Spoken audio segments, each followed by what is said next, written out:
ज्योतिष और जीवन में आपका स्वागत। श्री गुरुचरणों में नमन कर श्री गणेश की वंदना करता हूं। हमारी सनातन संस्कृति में कई बार त्योहार तिथियां ऐसी हैं जिनके नाम से ही उनके महत्व का पता चलता है। ऐसी ही एक तिथि है अक्षय तृतीया।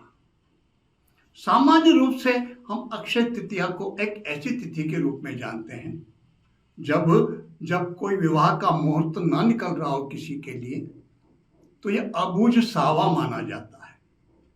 ब्राह्मण वर्ग इसे भगवान परशुराम की जयंती के रूप में मनाते हैं और जो 10 महाविद्याओं के साधक हैं, मातेश्वरी मातंगी का प्रादुर्भाव दिवस, उनकी जयंती भी इसी अक्षय तृतीया को।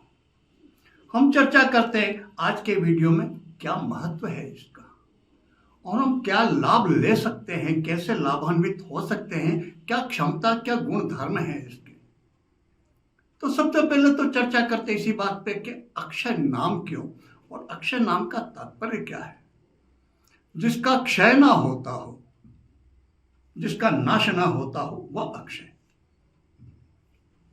सामान्य रूप से हम जानते हैं एक वर्ष में 12 मास और हर माह में 2 पक्ष होते हैं, शुक्ल पक्ष और कृष्ण पक्ष।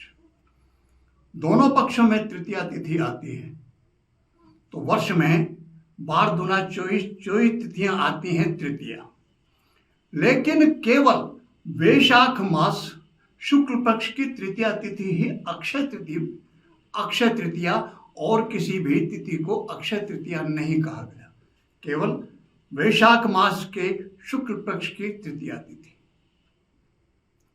वाङ्मय हमारी सनातन संस्कृति और ज्ञान विज्ञान जिस बात के संकेत देता है, जिस बात के प्रमाण देता है, वो ये कि आज तक ज्ञात इतिहास सृष्टि के प्रारंभ से लेकर आज तक जितनी भी और मास की, जितने भी 12 मास हैं और वैशाख मास के कृष्ण पक्ष को भी जोड़ लें, कोई तिथि ऐसी नहीं है जो कभी क्षय नहीं हुई हो। प्रत्येक मास की तृतीया तिथि कभी न कभी क्षय होती है, हुई है। लेकिन वैशाख मास के शुक्ल पक्ष की जो तृतीया तिथि है, आज तक कभी उसका क्षय नहीं हुआ। इसीलिए इस तिथि को अक्षय तृतीया कहा गया। तो स्वाभाविक सी बात है, जब इतना महत्व है, इसमें एक गुण ऐसा है जिसका क्षरण नहीं होता, जिसका नाश नहीं होता, तो बहुत लाभकारी तिथि तो यह है ही। अब थोड़ा ये भी समझते हैं कि ये तिथि का क्षय और वृद्धि ये है क्या। सामान्य रूप से समझते हैं सब, लेकिन आजकल की जैसी शिक्षा व्यवस्था है, कई बार मेरा जो काम है जिस तरह का, आजकल के 10वीं 11वीं 12वीं तक के बच्चों को भी मैं कोई बात बोलता हूँ कि भाई गुरुवार के दिन में ऐसा करना है, तो बड़ा बच्चा आश्चर्यजनक उससे मम्मी से या पिता जो भी साथ में आए उनसे पूछते हैं कि गुरुवार क्या है। तो माँ बाप बड़े प्रेम, बेटा थर्सडे, बेटा थर्सडे, गुरुवार मतलब बेटा थर्सडे। तब बच्चे के समझ में आती है कि गुरुवार का मतलब थर्सडे। ऐसी स्थिति में अगर अक्षय तृतीया के बारे में जानकारी ना हो सबको, तो कोई आश्चर्य नहीं होना चाहिए। हम समझने का प्रयास करते हैं। तिथि का क्षय होना और तिथि का बढ़ना, ये तो सुना ही होगा आपने, आए दिन हम सुनते रहते होंगे कि आज तिथि टूट गई, आज 2 तिथियां हो गई एक साथ। और कई बार यह कि 2 दिन तिथि वृद्धि हो गई। तो ये होता क्या है, कैसे? उदाहरण के लिए मान लीजिए आज सूर्योदय से घंटे भर पहले पंचमी तिथि लग गई। आज दिन भर पंचमी तिथि रही और कल पंचमी तिथि समाप्त हो गई सूर्योदय से पहले और षष्ठी छठ तिथि लग गई। सामान्य सी प्रक्रिया, आज का सूर्योदय पंचमी में हुआ, कल का सूर्योदय छठ में हो गया, ना कोई तिथि बढ़ी ना घटी। दूसरा उदाहरण देखिए। उदाहरण के लिए आप मान लीजिए आज का सूर्योदय पंचमी तिथि में हुआ और सूर्योदय के आधे पौन घंटे बाद छठ तिथि लग गई षष्ठी, और कल का सूर्योदय होने से पूर्व ही छठ समाप्त हो गई और सप्तमी तिथि लग गई। अर्थात आज का सूर्योदय पंचमी में हुआ, कल का सूर्योदय सप्तमी में होगा, छठ में सूर्योदय हुआ ही नहीं। तो जिस तिथि में सूर्योदय नहीं होता वह तिथि क्षय मानी जाती है, उसको कहते हैं तिथि का टूटना। बढ़ती कैसे, थोड़ा वह भी समझ लेते हैं। आज का सूर्योदय पंचमी तिथि में हुआ, सूर्योदय से पूर्व ही पंचमी तिथि लगी, दिन भर पंचमी रही, रात्रि भर पंचमी, और कल का सूर्योदय भी पंचमी तिथि में हुआ। सूर्योदय के कुछ समय के बाद छठ षष्ठी तिथि लगी। इसका अर्थ सीधा सा ये हुआ, पंचमी तिथि में 2 बार सूर्योदय हो गया, यह तिथि का बढ़ना कहा जाता है, यह तिथि वृद्धि हो गई। तो यह सामान्य सा ज्योतिषीय गणित है कि किस तरह तिथि बढ़ती है और घटती है। तो ये वैशाख मास की शुक्ल पक्ष की जो तृतीया तिथि है, सृष्टि के प्रारंभ से आज तक कभी ऐसा नहीं हुआ कि इसमें सूर्योदय ना हुआ हो। इसीलिए यह तिथि कभी क्षय हुई नहीं, इसीलिए इस तिथि को अक्षय तृतीया कहा जाता है। जब ये इसका गुण है तो लाभ कैसे लिया जाए?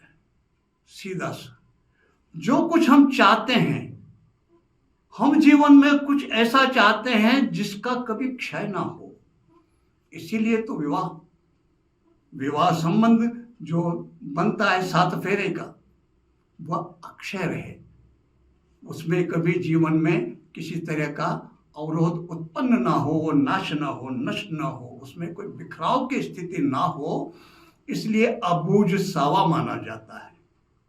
हम कोई भी कार्य, हम कोई ऐसा कार्य के प्रति हम सोच रहे हैं जिसके बारे में चाहते हैं कि ये कार्य ऐसा हो मेरा कि ये कार्य कभी नष्ट न हो, आपको उस कार्य का प्रारंभ इस अक्षय तृतीया के दिन कर लेना चाहिए। वह कार्य कभी नष्ट नहीं होगा, वह सदैव सर्वदा फलदायी रहेगा, फलता फूलता रहेगा। फिर कौन से ऐसे कार्य जो हमें सर्वाधिक लाभदायक हो सकते हैं? सबसे महत्वपूर्ण इष्ट आराधना, जिसमें भी हमारी आस्था हो, उनकी उपासना, उनकी आराधना अवश्य अक्षय तृतीया के दिन अवश्य करनी चाहिए।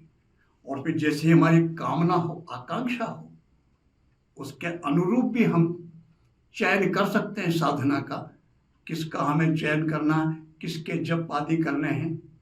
जो भी किया जाएगा, थोड़ा किया हुआ भी बहुत फलदायी रहेगा। क्यों? तो किया ही उस दिन है जिसमें अक्षय फल प्रदान करने की क्षमता है उस तिथि में। इसलिए अक्षय तृतीया का लाभ अवश्य लेना चाहिए। ज्ञानार्जन, अध्ययन, जिन विषयों में आप चाहते हैं कि आपका ज्ञान कभी नष्ट ना हो, वो सर्वदा आपके लिए शुभ फलदायी रहे, थोड़ा ही समय निकालें और उस विषय का अध्ययन अक्षय तृतीया के दिन अवश्य करना चाहिए। ये दूसरा लाभ जो हम अक्षय तृतीया से ले सकते हैं। तीसरा, हम सामर्थ्यवान हैं, क्षमता है हमारे अंदर कुछ भी देने की। आज के दिन अवश्य दान करना चाहिए। जो भी हम करेंगे, जो भी दान देंगे, वो अक्षय फल प्रदाता बनेगा, सदा सर्वदा के लिए वो फलदायी बनेगा। इसलिए हमारी जो भी सामर्थ्य हो, धन से हो, अन्न से हो, ज्ञान से हो, सेवा से हो, कैसे भी, जिसमें भी सामर्थ्य रखते हो, उसका माध्यम से उस धन का दान आज अवश्य करना चाहिए। दूसरों को हम जितनी हो सके सहायता अवश्य करना चाहिए। जो कुछ हमारे पास बांटने को है वो अवश्य बांटना चाहिए। आज का बांटा हुआ हमें अक्षय फल प्रदाता बनेगा, क्योंकि उसकी तिथि की तो संज्ञा ही अक्षय तृतीया। इसके कई गुण, भगवान का, विष्णु का अवतार, भगवान परशुराम का ब्राह्मण समाज उनके रूप में मनाता है। जैसा मैंने निवेदन किया, आप किसी भी देवता की उपासना करते हो, उनकी उपासना कीजिए। और यदि आप चाहते हैं अक्षय धन प्राप्ति, जैसा कि अर्थ प्रदान युग है आज का, हर व्यक्ति चाहता है कि उसको ऐसा धन, इस तरह का धन ऐसा इस मात्रा में, इस स्वरूप में प्राप्त हो कि वो कभी क्षय ना हो, उसके लिए क्या किया जाए? धन की अधिष्ठात्री देवी तो भगवती लक्ष्मी ही हैं। उन्हीं के अंतर्गत, उन्हीं की कृपा से समृद्धि आती है।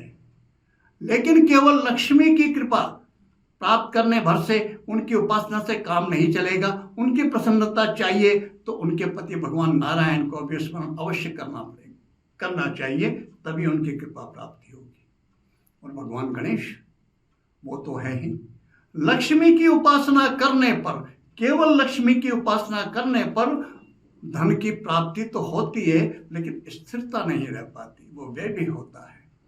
यही कारण है कि दीपावली की रात्रि में लक्ष्मी उपासना के साथ भगवान गणेश की उपासना अवश्य की जाती है। जो चित्र होता है पाठा लक्ष्मी जी का, देखा होगा आपने, उसमें गणेश होते हैं, लक्ष्मी होती है, सरस्वती होती है। सरस्वती ज्ञान की अधिष्ठात्री देवी है, बुद्धि विवेक का प्रदाता है वो। और हमें हमेशा ध्यान रखना चाहिए, पैसा कभी भी सीधा प्राप्त नहीं होता। पैसा, धन, वो तो बाई प्रोडक्ट है, बदले में मिलता है किसी भी कार्य के, हमारे किसी भी कार्य में हमें सफलता मिलने पर। और भगवती सरस्वती बुद्धि विवेक की प्रदाता, वो कार्यों में सफल होने की क्षमता प्रदान करती, बुद्धि विवेक प्रदान करती हैं, बदले में धन प्राप्त होता है। और भगवान गणेश उसे स्थिरता प्रदान करते हैं।